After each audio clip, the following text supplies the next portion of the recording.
حضرت جابر بن عبداللہ رضی اللہ تعالیٰ یہ انصاری صحابی تھے، ایک غزوے سے واپس تشریف لا رہے ہیں۔ ان کے والد گرامی جو تھے وہ جنگ احد میں شہید ہو گئے۔ ان کی 9 بیٹیاں تھیں اور غریب صحابی تھے اور کچھ قرض بھی تھا۔ ایک غزوے سے واپسی پر آقا کریم علیہ السلام کے ساتھ حضرت جابر بھی شریک تھے، لیکن ان کی سواری جو تھی وہ بہت کمزور تھی، اونٹ جو تھا وہ بہت کمزور تھا۔ غزوے سے واپس آ رہے ہیں، راستے میں ان کا اونٹ بیٹھ گیا، چلنے کا نام نہیں لے رہا۔ تو حضور علیہ السلام پیچھے تشریف فرما تھے، جب قریب آئے دیکھا جابر بیٹھے میں، اونٹ بیٹھا ہوا ہے۔ پوچھا جابر کیا ہوا؟ کہا حضور یہ میری سواری ہے، یہ چلنے کا نام نہیں لے رہی، کمزور ہے۔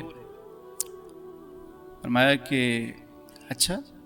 حضور علیہ السلام نے اپنی اونٹنی کو ساتھ بٹھایا، نیچے تشریف لائے اور حضرت جابر کے ہاتھ میں ایک عصا تھا، ان سے عصا لیا اور ہلکی ہلکی ضربیں ان کے اونٹ کو لگائیں۔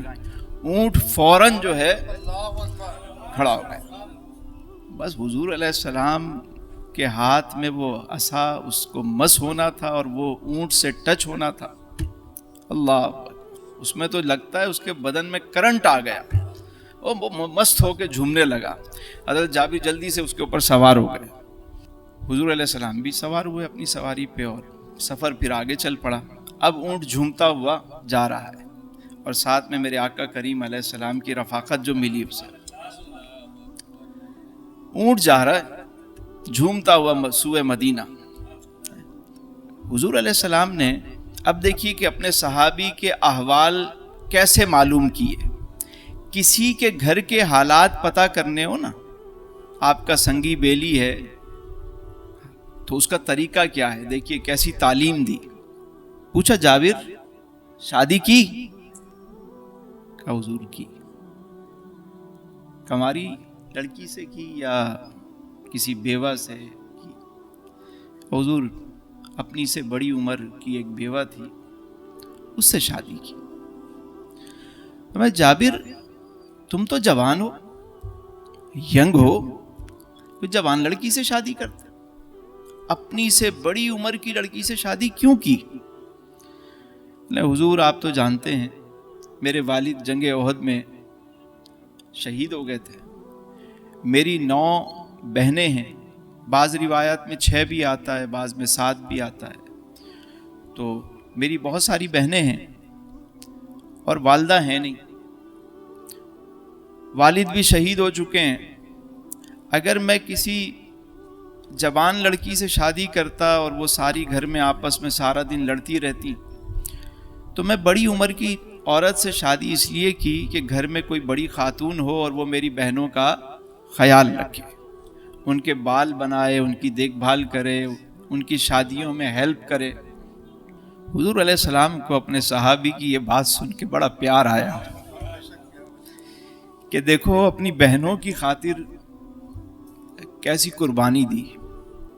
اب مدینے کی طرف روانگی ہے۔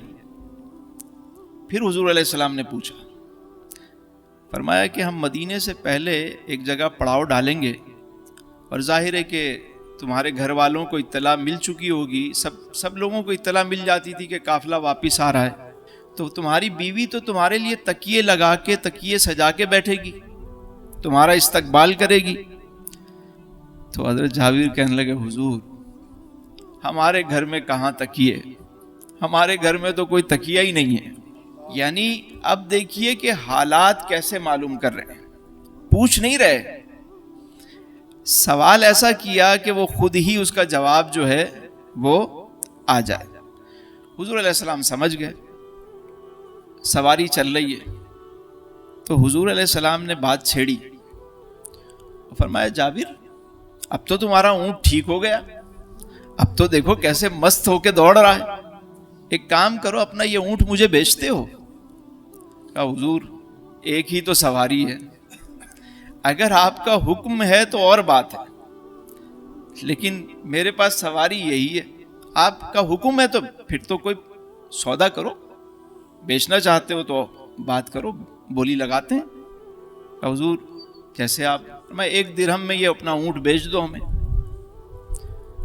حضور 1 درہم تو بہت کم ہے، لیکن اگر آپ کا حکم ہوگا تو پھر تو کوئی بات نہیں ہے. اچھا چلو 2 درہم کر لیتے ہیں.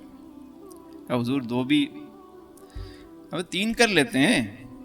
4 درہم، بولو 5 6، بولی بڑھتی گئی، یہاں تک کہ آپ علیہ السلام نے فرمایا کہ جابر 40 درہم لیتے ہو؟ جابر کہنے لگے اب بالکل ٹھیک ہے، اب بالکل ٹھیک ہے، اب سودا طے ہے، مگر میری ایک شرط ہے حضور. فرمایا وہ کیا؟ عرض کی حضور بس سودا ہونے کے بعد اتنی مہلت دیجیے گا، میں اپنا یہ اونٹ ابھی آپ کو نہیں دوں گا، پہلے میں مدینے اپنے گھر جاؤں گا، وہاں جا کے سامان اتاروں گا، سامان اتارنے کے بعد میں لا کے آپ کے حوالے کروں گا. یعنی یہ بھی ایک بات ہے نا کہ سودا طے ہو گیا، یعنی ایک چیز آپ نے بیچ دی، اس کے بعد تو آپ اس کے مالک نہیں رہے. تو انہوں نے اجازت لی کہ اتنی دیر میں اسے یوز کر سکتا ہوں. تو آپ نے فرمایا ٹھیک ہے کوئی بات نہیں.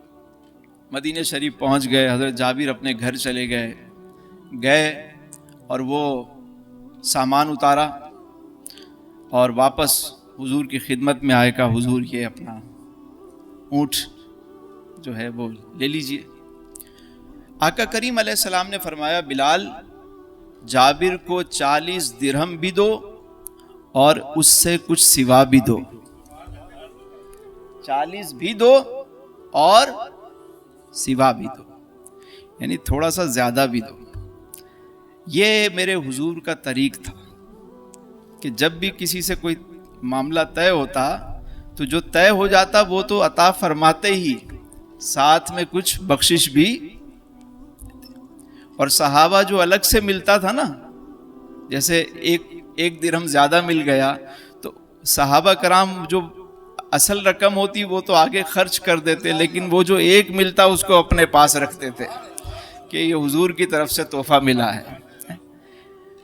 تو 40 درہم بھی ملے اور سوا بھی ملا. اور یہ ہمارا مسلمانوں کا یہی طریقہ تھا. آپ دیکھیے ہم چھوٹے ہوتے تھے، سبزی لینے جاتے تھے، اشرف بھائی بھی بیٹھے میں ہیں، سجاد بھائی، سبحان بھائی، یاد ہوگا کہ سبزی والا سبزی دینے کے بعد دھنیے کی ایک گڈی اور تھوڑی مرچیں ویسے ہی ڈال دیتا تھا. گوشت والا گوشت تولنے کے بعد ایک آدھ ہڈی یا کوئی تھوڑا سا ٹکڑا گوشت کا وزن کے بعد الگ سے دے دیتا تھا. ہمارا درجن جو ہے وہ 13 کا ہوتا تھا. کتنے کا ہوتا تھا؟ 13 کا درجن ہوتا تھا. کیلے ایکسٹرا. بھئی آٹا تولتے تھے 1 کلو ہو گیا، ہاں بھئی تھوڑا سا آخر میں اوپر، چاول تھوڑے سے ایکسٹرا. دودھ والا جو ہے وہ 1 لیٹر دیتا، اس کے بعد آخر میں تھوڑا سا اور ڈال دیتا تھا. یاد ہے کسی کو؟ شادی ہوتی تھی تو 50 روپے نہیں ملتے تھے، 51 روپے. کتنے؟ 51. 100 روپے نہیں، 101. بھئی یہ ایک کیا تھا؟ کبھی آپ نے سوچا یہ ایک کیا تھا؟ یہ ایک وہ میرے حضور کی سنت تھی، یہ وہ میرے حضور کا طریقہ تھا. یہ ایک جو ہے وہ برکت تھی. مسلمانوں کے اندر برکت ہی برکت ہوتی تھی. اوئے ہوئے ہوئے، غریب سے غریب آدمی ہے گھر میں برکت ہے.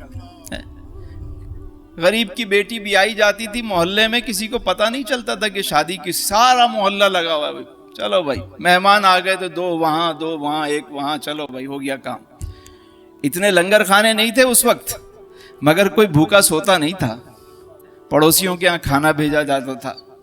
بلکہ ہوٹلوں میں نے دیکھا، ہم جاتے تھے نہاری کھانے اور کہیں کبھی ہوٹل پہ چلے گئے تو 1 سالن لیتے تھے، 2-4 دوست ہوتے مل کے پیسے جمع کرتے، روٹیاں فری ہوتی تھیں، سالن کے پیسے لیتے تھے اور اس کے بعد جو ہے وہ گریوی آتی رہتی تھی، پیٹ بھر جاتے تھے. کوئی لنگر کھانے نہیں تھے، مگر غریب کا بھی پردہ پوشی رہتی تھی. جمعرات کو ہر گلی میں کچھ نہ کچھ لوگ بانٹتے تھے. کہیں ریوڑیاں بٹ رہی ہیں، کہیں جلیبیاں بٹ رہی ہیں، کہیں میٹھے چاول. جمعرات ہے، آؤ بچوں شیرنی لو، بانٹ رہے ہیں. یہ بانٹنے کا کلچر تو مسلمانوں کا تھا. ہائے افسوس کہ اب وہ برکت کیوں نہیں ہے؟ امیر سے امیر آدمی بھی جس کے پاس کروڑوں روپے ہیں وہ بھی رو رہا ہے، غریب بھی رو رہا ہے. وجہ کیا ہے؟ وجہ یہ ہے کہ وہ جو سوا تھا نا، وہ جو درجن 13 تھا وہ ہم نے ختم کر دیا ہے. آپ دیکھیے، اب تو کسی سے کہو بھائی آدھا کلو دیں، 400 گرام کا پیکٹ دے دیتا ہے، لے جا. 1 کلو چاہیے، وہ 800 گرام کا پیکٹ ہے، کم کر دیں. ہم تو تول بھی پورا نہیں دیتے، کہیں سے لیٹر پیٹرول کا آپ ڈلوائیں، اللہ ماشاءاللہ کوئی پمپ ہے. اکثر جگہ کیا ہوتا ہے؟ یہ برکت کیوں نہیں ہے؟ بے برکتی اسی وجہ سے ہے کہ ہم نے سوا دینا چھوڑ دیا ہے. آج بھی اگر فارمولہ ہے یہ، کوئی شخص اپنا درجن 13 کر لے نا، تھوڑا سا زیادہ دینا شروع کر دے. کوئی سودا کسی کے ساتھ کریں، جب معاملہ ہو جائے آخر میں اس کو تحفے کے طور پہ کچھ زیادہ دے دیں. آپ دیکھیں، حضور کی سنت کو زندہ کر کے دیکھ لیں، برکت ہی برکت ہوگی. ہمارے ایک دوست تھے، عمرے پہ ساتھ تھے، تو ہم گئے تو وہ وہاں جب بعد میں حلق کرواتے ہیں، بال اترواتے ہیں، تو وہ گئے تو وہ جو بال کاٹنے والا تھا اس کو کہا کتنے پیسے؟ اس نے کہا بھائی میں 10 ریال لوں گا. 10 20 ہو گئے. ہم 2 لوگ تھے، تو وہ کہنے لگے نہیں ہم 15 دیں گے. اس نے کہا نہیں بھائی 15 میں نہیں ہوگا، یہ ہوگا. چلو مطلب کرتے کراتے اس نے کوئی 16 ریال یا کتنے میں یا 15 میں طے ہو گیا، مجھے صحیح یاد نہیں ہے فیگر. تو بات ہو گئی. اس نے کہا بولا چلیں بھائی بیٹھ جائیں. دونوں کے اس نے بال اتارے، پیسے دینے لگا تو اس نے 100 ریال نکالے اور اس کو دے دیے. وہ باقی دینے لگا، اس نے کہا کوئی بات نہیں سارے رکھ لو. ہم دونوں باہر نکلے. میں نے کہا یار تجھے اتنے دینے تھے تو نے اتنی بحث کیوں کی اس کے ساتھ؟ بھائی جب دینے ہی تھے تو اتنا ٹائم تو نے پہلے 10 منٹ لگا دیے آپس میں. کہہ رہا ہے کہ اس کو توقع نہیں تھی کہ یہ زیادہ دے گا، اسے یہ توقع نہیں تھی کہ یہ ایکسٹرا دے گا مجھے. وہ تو کہہ رہا بڑی مشکل سے یہ کوئی آ گیا میرے پلے پڑ گیا ہے جو 1 ریال کے لیے اتنا. کہہ رہا ہے جب میں نے اس کو دیا اور اس کے چہرے کا رنگ تم نے دیکھا تھا؟ میں نے کہا ہاں. کہہ رہا کیسے خوش ہوا؟ کہ بس وہ خوشی مجھے دیکھنی تھی. کبھی سودا طے کرنے کے بعد ایکسٹرا دیں اس کو کہ چلو یہ ہماری طرف سے رکھو. آپ دیکھیں اس کا چہرہ کھل اٹھے گا. یہ طریقہ ہے ہمارا، ہم نے چھوڑ دیا یہ طریقہ.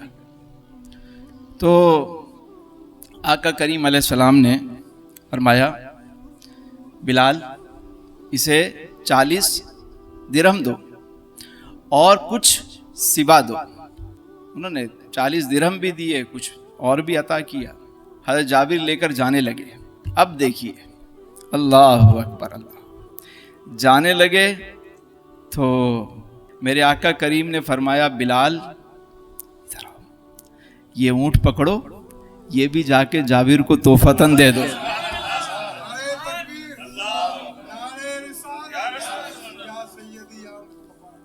حضرت جابر کو جا کے جیسے ہی اونٹ دیا تو وہ کہنے لگے بلال کیا سودا کینسل ہو گیا؟